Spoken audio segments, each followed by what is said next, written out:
Rais wa Madagascar Andry Rajoelina alitangaza kuwa atavunja serikali yake kufuatia maandamano makubwa yaliyoongozwa na vijana wa kizazi kipya maarufu kama Gen Z wakipinga hali mbaya ya huduma za msingi kama maji safi na umeme. Katika hotuba yake kwa taifa iliyotangazwa kwenye televisheni siku ya jana Jumatatu, Septemba 29 mwaka 2025, Rais Andry alikiri kushindwa kwa serikali yake kutimiza majukumu yake. Tunakubali na kuomba radhi kwani wanachama wa serikali hawajatekeleza majukumu waliopewa, alisema kwa masikitiko.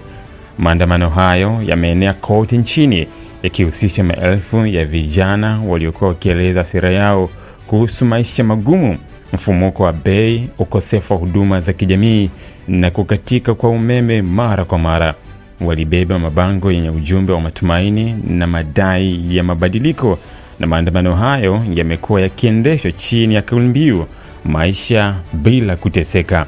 Hata hivyo, maandamano hayo yamekumbwa na ukandamizaji kutoka kwa vikosi vya usalama. Kwa mujibu wa taarifa kutoka kwa mkuu wa haki za binadamu wa Umoja wa Mataifa, takriban watu 22 wameuawa huku zaidi ya 100 wakijeruhiwa katika juhudi za kuzima maandamano. Umoja wa Mataifa umelaani vikali matumizi ya nguvu kupita kiasi na kuhimiza mazungumzo ya dhati kati ya serikali na raia.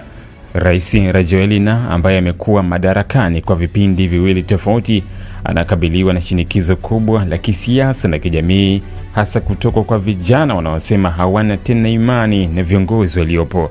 Tangazo lake la kuvunja serikali linatafsiriwa kama jaribio la kujipanga upya kisiasa na kujaribu kurudisha uaminifu kwa umma.